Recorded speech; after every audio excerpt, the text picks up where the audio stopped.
What is very frightening is the movement toward authoritarianism, which is tied into oligarchy. You have a president who is usurping the powers of the Congress, challenging the powers of the court. You know, the older I get, the more appreciative I am of these guys in the 1770s who had the courage to fight. The man of the hour, the guy who's out there taking names and kicking ass, traveling across the Midwest, talking to people about oligarchy. Senator Sanders, welcome back to the program. It is always so nice to have you with us. Tell us about your tour. Good to be with you again, Tom. Thank you. Tell us about your anti-oligarchy tour. Well, I think that all across this country, in blue states, red states, purple states, people are outraged at what they're seeing in the Trump administration. You know, I was at the inaugural event, kind of had a box seat, and what was fairly remarkable is right behind the president getting sworn into office are the three wealthiest people in America, Mr. Musk, Mr. Bezos, Mr. Zuckerberg. And then right behind them are 13 other billionaires who were nominated by Trump to take over major agencies. So if we have ever seen a government of the billionaire class, by the billionaire class, for the billionaire class, we are seeing it right now. And people understand that at a time when the very richest people are becoming phenomenally richer, while working families all over this country are struggling, what we're seeing now is absurd. It's unacceptable. We have got to fight back. And that's what the oligarchy tour is about. Tell me about the reception you're receiving. Well, it was really good. We are initially and primarily focusing on those congressional districts where Republican members of Congress won by slim majorities. And that was the case in Omaha, Nebraska. It was the case in Iowa City. We will soon be hitting the road into Michigan, into Wisconsin, probably Nevada, probably California, New York State. We'll be getting around the country and making it clear to constituents in those districts that there will be, in the relatively short period of time, a major, what is called a reconciliation bill. It's a big bill. It's Trump's beautiful big bill. And what that bill will do is provide over $1 trillion in tax breaks to the top 1% and make massive destructive cuts to Medicaid, education, housing, veterans' needs, and what working families desperately require. And when we talk about the proposed cuts to Medicaid, there may be some people who are listening will say, well, you know, that's too bad, but I'm not on Medicaid. Understand that if Trump gets away with what he wants, it will mean massive cuts to the Community Health Center program, which provides primary health care to 32 million Americans, something I have fought for very hard over the years, but 40% of Medicaid. They will not be able to provide the primary care that people need. 2 out of 3 people who are in nursing homes. You got a mom or a dad in a nursing home? Well, guess what? 2 out of 3 people in nursing homes get supported by Medicaid. Medicaid obviously plays an important role with hospitals all over this country. If they don't get the money they need, your rates are going to go up when you end up in the hospital. So at a time when we have a broken and dysfunctional healthcare system and are the only major country on earth not to guarantee healthcare to all people, what Trump is proposing will make destructive, absolutely destructive, have a destructive impact on healthcare for every American. And all of that is to give $1 trillion in tax breaks to the 1%. Yeah, it's truly mind-boggling, you know, when you consider the breadth and depth of it. Congressman, I've always thought of you as a singularly brilliant political person, analyst, politician, et cetera, but you're not alone. I would not go that far, Tom, but I thank you for the compliment. Yeah, but let me qualify that. You're not the only guy, you know, who's caucusing with the Democrats. There are, there's a lot of Democratic politicians who know how to give a damn good speech. Why aren't more of your colleagues doing what you're doing?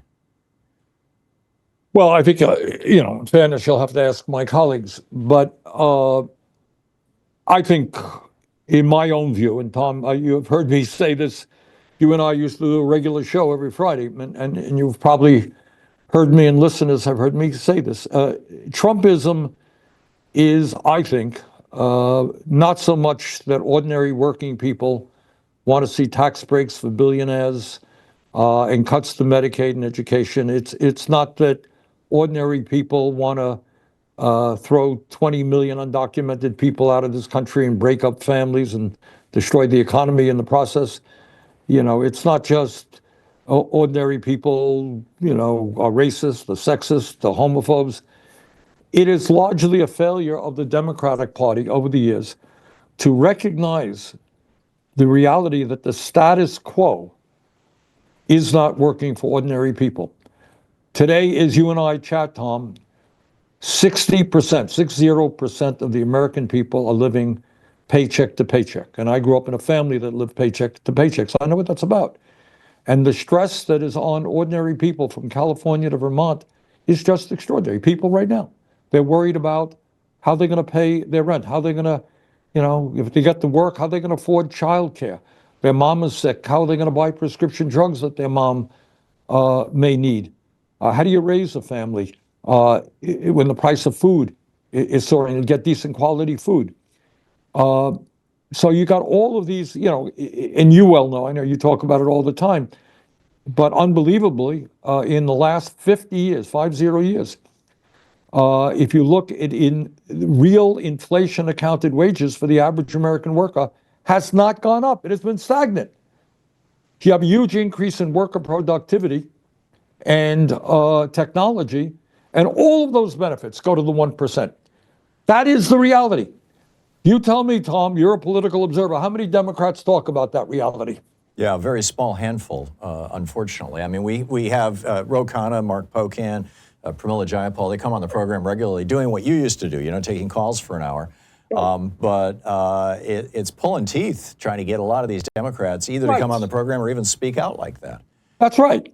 So if you're the average person out there, and there are people listening to the show right now, they're making 14, 15, 16 bucks an hour, maybe less.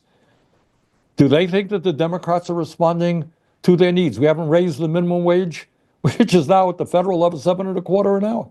Only major country on earth not to guarantee health care to all people. Only major country not to guarantee paid family and medical leave.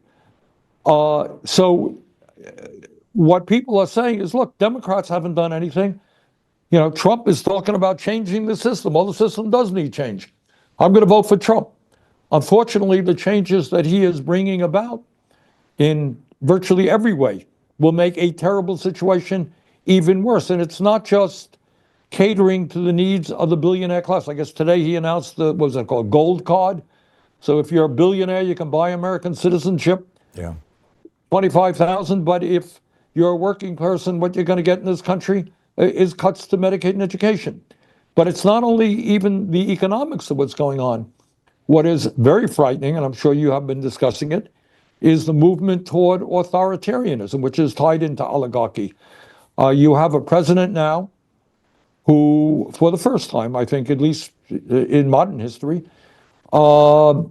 is usurping the powers of the Congress, challenging the powers of the courts.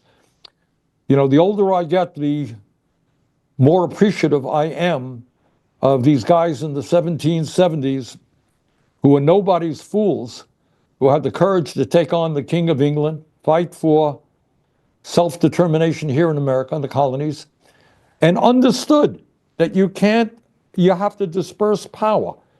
And that's why you have a legislative branch, the Congress, you have a judiciary, that's the federal courts, and you have an executive branch, the president. They did not want another king. They fought against the king. And now you have this guy challenging the courts. You have J.D. Vance saying, well, you know, I don't know that the courts have the ability to stop or should have the ability to stop a president. Really? It's about 150 years of American jurisprudence. You're having the president deny the funding that Congress has passed, totally unconstitutional. So you got all of that. Then you got the billionaire class owning the media, and you're seeing that play out. You know, Musk putting out all kinds of lies and distortions on his in Twitter. Just today, you may have noticed, Tom, Jeff Bezos And I think, Jeff has a bit of envy here. He's only the second wealthiest guy in the world. He's only worth a mere $250 billion. He has told his editorial page to become a right-wing page. He owns Twitch as well. And you're seeing the billionaire class that owns the media falling in line behind Trump. You're seeing this country move to kleptocracy. President of the United States taking office a little while ago, when he was about to take office, issues a coin, makes billions. His wife makes billions, whatever it is, who knows? And then, in terms of foreign policy, I mean, again, what we're seeing is almost hard to imagine, and such an insult to the men and women in our country who fought and died to defend democracy. I'm thinking about, I always get touched deeply. You've seen that, what's it called? Private Ryan, what was it? Yeah, Saving Private Ryan, yeah. Saving Private Ryan, and that opening scene, that horrible scene on D-Day, when, the invasion of Europe began. And guys, so many of these people died, were maimed, taking on Nazism and in the Far East, taking on, Japanese imperialism, fighting for democracy. And after the war, the United States did the right thing. Our foreign policy hasn't always been great, but the Marshall Plan said, you know what? We're going to do our best to make Japan and Germany democracies, and today they are. They have their problems. Every country on earth has their problems. Fought and died to create democracy around the world, to spread democracy. And now, the other day, you have the United States, to our everlasting shame, something we'll never live down. Resolution comes to the floor of the General Assembly of the UN, making it clear that Putin started the war in Ukraine, and the United States couldn't vote for that resolution.